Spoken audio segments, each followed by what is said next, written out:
tayo. And kung gusto nyo i-apply outside, pwede to earn. Okay? So yan. So ganun siya nag-work.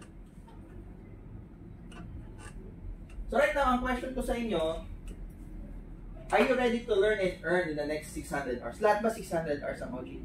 Walang mas lower. 600 hours is 3 months, right? So ready na ba kayo na you join an OJT program where you learn, where you earn, and makita niyo yung opportunity na after the 600 hours, makita niyo, ma-fall in love kayo kay Manulife, ay, I want to do this for good. Versus doing an OJT na for the sake of para lang mas-girmahan yung MOA, after that, wala ka naman natutunan, hindi ka pa kumita, then after ng OJT mo, hanap ka pa ng ibang company. Okay? So yan. So dito, we will help you paano ba mag-market and sell.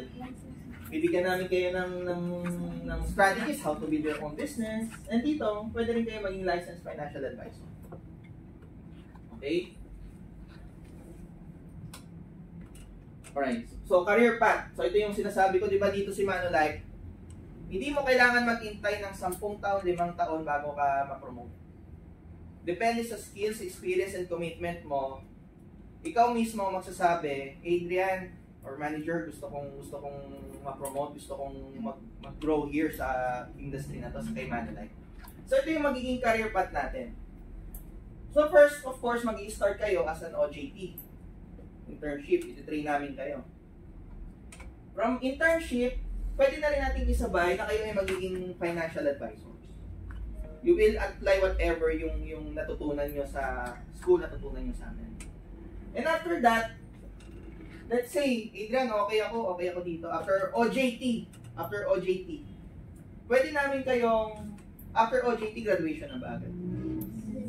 After OJT, pwede na, if depends sa skills, commitment, and qualification nyo, pwede namin kayong enroll dun sa Management Development Program. Yung UHA, ano ibig sabihin ng UHA? Unit Head Associate. Doon sa management program ni Manulife, iti-train namin kayo on how to build your own business. Okay? Within 3 months, 6 months, or less than a year, possible yan. If gusto nyo, at qualified kayo, at committed kayo. Then let's say nakapasa kayo dyan, pwede kayo maging unit head. Ano ba unit head? As a unit head, meron ka ng sarili mong team. Mag-handle ka ng sarili mong team. And from your team, you can earn from that team. Pag dinay mo sila. And, lumipas yung ilang taon, pwede nyo rin maabot yung magiging bracket and business. Okay? But, within this and this, again, if kayo ay committed, qualified, at mahit nyo yung mga parameters, hindi nyo na kailangan maghintay ng ilang taon para maabot nyo. Okay? As shorter ng less than a year, possible na yan. Basta nasa inyo magagaling. Okay? So itong OJT na to, this is not an opportunity for you para lang magawa yung OJT program ng school nyo. Pero pwede naman yun kung yun yung inyong goal. Makapirma lang, makapasa lang, hinahanap ako ng work. Pero dito, ang binibigay namin sa inyo dito, yung opportunity para makita nyo to as your long-term career. Within 3 months, testing namin kayo, at testing nyo rin kami kung okay to para sa inyo. Ano ba yung financial plan? Paplanuhin mo yung sa debt, paplanuhin mo sa sickness, paplanuhin mo yung sa education, paplanuhin mo sa retirement, paplanuhin mo yung sa funds for future goals. So debt, ba't ba pinaplano ng debt? Ako bilang magulang, pag nategi ako bukas, paano yung mga maliliit kong anak? So kunyari, kung ako client nyo, tutulungan nyo akong to understand why I need that. Hindi naman ako immortal eh. Bukas di ko alam kung buhay pa ako eh. Diba? For the health naman, paano kung magkasakit ako tomorrow? Hindi ba magsasuffer yung kids ko? Magsasuffer, right? So, tutulungan nyo ako how to understand and recommend a plan that will fit that problem ko. Education ng mga bata. Right now, kung ako, dati gusto ko gusto ko mag-anineo eh. Gusto ko mag-anineo pero hindi kaya ng mga magulang ko kaya nag-PUP na lang ako. So now, being a parent, gusto ko yung mga anak ko in the future, whatever the course na gusto nila, magpiloto man yan, kaya ko. So, you being in business course, para kayong doktor, tutulungan nyo yung client to understand that, then mag-i-design kayo ng plan based dun sa need ng client. And lastly, yung retirement. Sino ba dito gusto habang buhay mag-work? Sinong gusto mag-early retirement? Anong edad? 30 years. 30, no? Alam mo kung bakit ko sinasabi ko na gusto ko sana nag-join ako kay Manulife ng 18 years old ako. Kasi kung nag-start ako ng 18, by age ko right now, I'm already, retired na.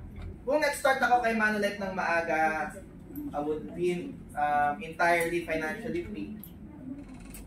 And ginagawa ko na lang yung mga ganitong klaseng session for the purpose of enjoying it na gusto ko yung ginagawa ko. Although gusto ko naman yung ginagawa ko. Pero kailangan ko pa rin siyang gawin kasi for the sake of learning. So right now, actually, nag-compute ako kahapon. At age 40, kung magpapatuloy ko itong ginagawa ko para probably financially free na. Okay? So, possible yan. Possible yan. Okay? Merong program si Manulife. Paano mo gagawin yan? Paano ka magiging financially free at age? Kung 30 gusto mo, 10 years from now, possible yan. Or extend 35, 40, possible yan. Okay? So, pertaining to sa client mo, kakausapin mo siya, tuturuan namin kayo. Kasi dito, guys, actually yung selling, it's educating. We will teach you how to educate your clients, how to market through, alam nyo ba, educational marketing. Ganun ang gagawin natin. Tuturuan namin kayo kung paano mag-market through educating people na maintindihan nila, okay. Then, maintindihan nila, nagbigay ka recommendation, kumuha sila ng financial plan sa'yo. In connection with the value you add, meron kang income from that. Ganun siya nag-work. Okay? So, yan. So, last one. Sino ba yung may key takeaway here? For me po, interesting po yung program kasi hindi lang po siya nag-focus sa pagiging OJT namin, kundi nire-ready po kami to train po para sa future goals namin. And kung magustuhan po namin yung talagang career na tinatawag namin. So yun, gano'n naman. Ang purpose naman talaga ng OJT is gano'n. Preparation for you to fall in love or to see the company na pag-join na niya magtuloy doon. Pero hindi naman, kumbaga ako, personally, yung OJT kasi iniisip ko, mapasa na, makagraduate lang, tas bahala na po.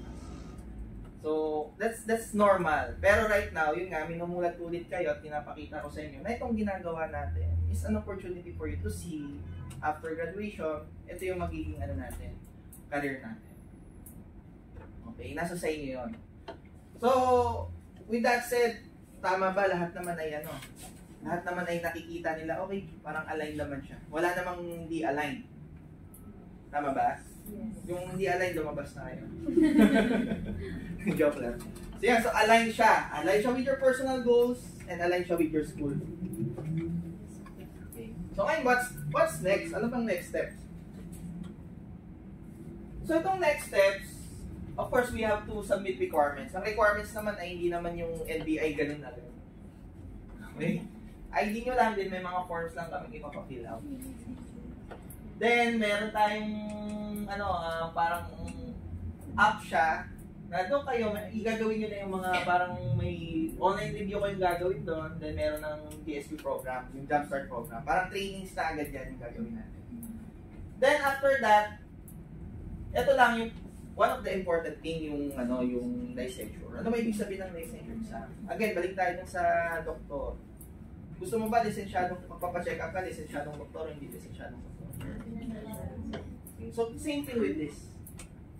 When we market to clients, mas maganda, you are licensed, may makita nila na, na professional ka.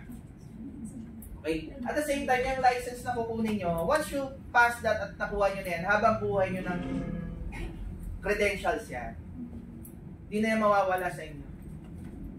Okay? And you can use that sa resume nyo, sa credentials nyo. Okay? Habang buhay nyo na yan na meron kayo. Okay? Yung sa licensure exam naman, part na rin, kung mag-OJT na rin kayo, part na rin yung review dyan. Mag-review tayo. Okay? Yung ating partner here, si Ma'am Margel, lahat ng nireview niya 100% pumapasa. Wala pa siyang nireview na bumabagsak. Okay? Okay. So yan siya. At the same time, pag natapos yan, ano na tayo? Matatag na.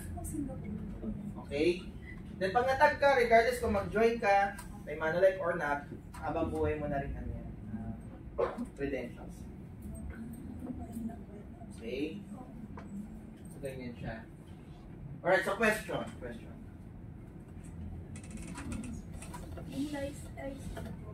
Yung licensure examination, during OJT po or after OJT? Once nag-qualify kayo, isasabay na rin natin during OJT.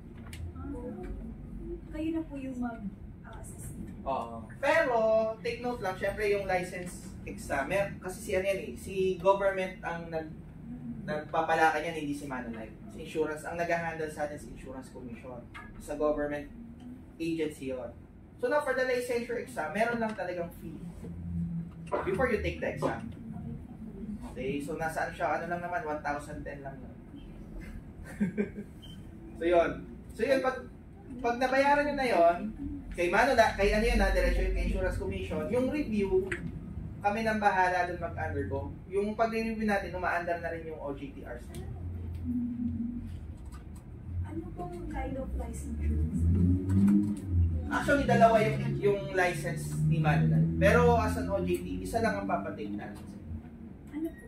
Ano siya, yung license to sell variable insurance. Okay, so variable insurance, you can use that to help your client with regards to retirement, sa health plan, sa educational plan. Okay? So, ganun siya. And again, yung fee, although pag student, syempre malaki pa rin yun. Diba? Pero yun kasi, ano na yun, habang buhay nyo na license, hindi na mawawala sa inyo. All you have to do is to focus na lang doon sa gagawin nating review para makapasa kayo. Okay. Then after that, regardless kung tuloy kayo, hindi, yun na yun, sa inyo na yun. Credentials yun na yun. Right? So, any questions? Any questions pa?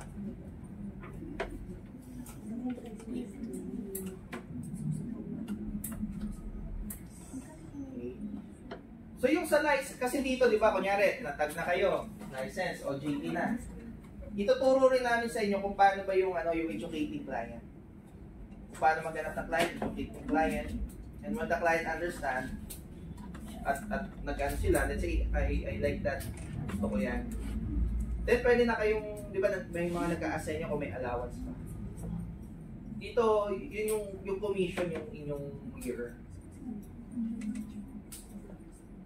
Okay, so what is it for you? Na-hit mo na yung qualification for the school. If you apply whatever we teach you, regardless kung gusto mo i-apply o hindi, you will earn. Then, for the next 3 months, makita niyo yung company, you fall in love, pwede nating kunin yung sa management training. Ito na yung next step. Tuturuan namin kayo mag-build ng sarili mo. If ever po na sa Manulife mag-OJT, ditong branch lang po ba Yes. papasok? Oh, dito lang naman. Kano kasi? Dito. Yes. Pwede natin gawing hybrid, pero syempre for the next first itatrain namin kayo. Kasi kung i-hybrid natin na walang training, ano kayang ibig sabihin? Diba? Diba? We have to go here for the sake of training. Then nakita namin, pwede na to, okay na si OJT. Then we can set up a hybrid setup na okay for you, okay for us. Nakikita namin yung progression. Kasi as mentioned, itong OJT program, hindi ito yung yung mag-OJT lang kayo na papasok kayo dyan. Meron kayong learning session dito. And yung learning session natin, hindi yung classroom na boring. Okay, we will make it as much engaging as possible. Right, so yun. So, yun. Question ka. Ilang percent daw po yung commission? Sorry? Ilang percent daw po? Bigyan ko kayo example. Ako, I've been doing this for 5 years. Okay, so kahapon I met a client. Yung client na yon, in-educate ko na siya. Yung client na yon, meron siyang kapatid na namatay from UK because of cancer. Mas bata sa kanya. Although she understands na kailangan niya, I still need to educate her. So na-educate ko siya for a financial plan focused on health. Okay, focus on health. So medyo yayamanin yung client eh. Sige, Adrian, okay ako dyan sa plan. Can you quote me 200,000 premium? Kumbaga, kung bibili niya yung plan, it's worth 200,000. Kumuha siya 200,000. So now, to answer your question, ano yung commission ko doon? 40% ng 200. So, magkano yun? Calculator nga.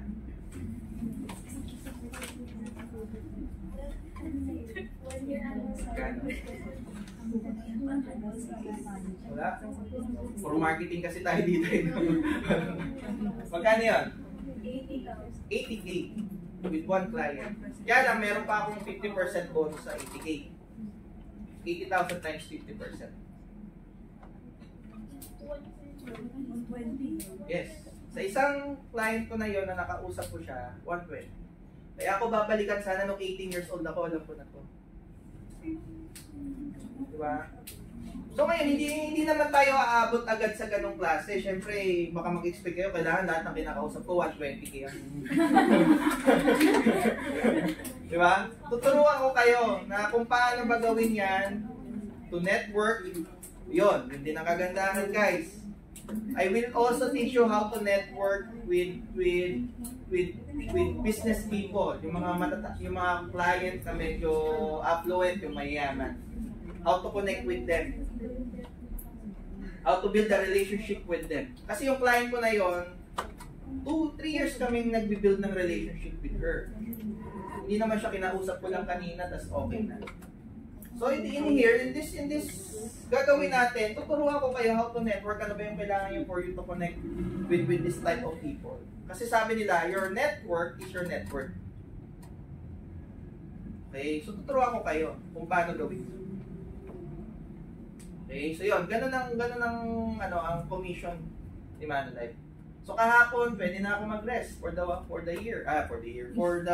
month. Kaya lang, bidid pa ako sa 120. Gusto ko pa ng mas malaki. Nakuha niyo po agad din, sir? After, makukuha ko siya on 20. Kasi cut-off natin, 1 to 15, Kaya hindi po. kukunin mo siya ng 22. 16 to 30, kukunin mo siya ng 7 of the next month. Nakuha siya agad, sir? Akala namin nag-range pa na kilometers. Basta nag-buy siya 200,000. Adrian, bet na ako. Tapos na-approve yung financial plan niya ng itong 15, dapat ma-approve na siya. Di pa siya approve eh. Pero ano na yun, okay na, kompleto na yung requirements. Okay, so ganun siya nag-work. Plus, meron pa yun, nabanggit ko, may 50% pa akong bonus. From every sale na ginagawa ko, may 50% pa ako. May parameter yun, may susunod na parameter.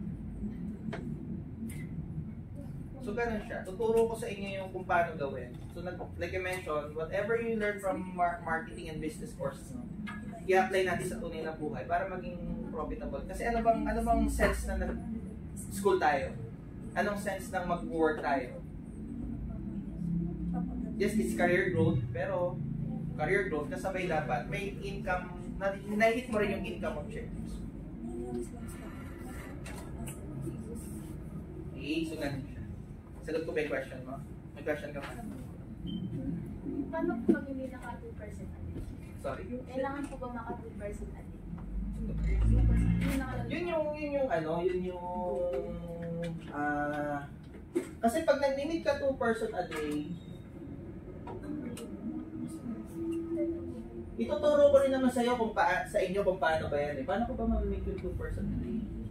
Pero pag yan kasi ginagawa ninyo, ng average sa isang financial advisor, mahina na yung 20 to 30,000 per month na income.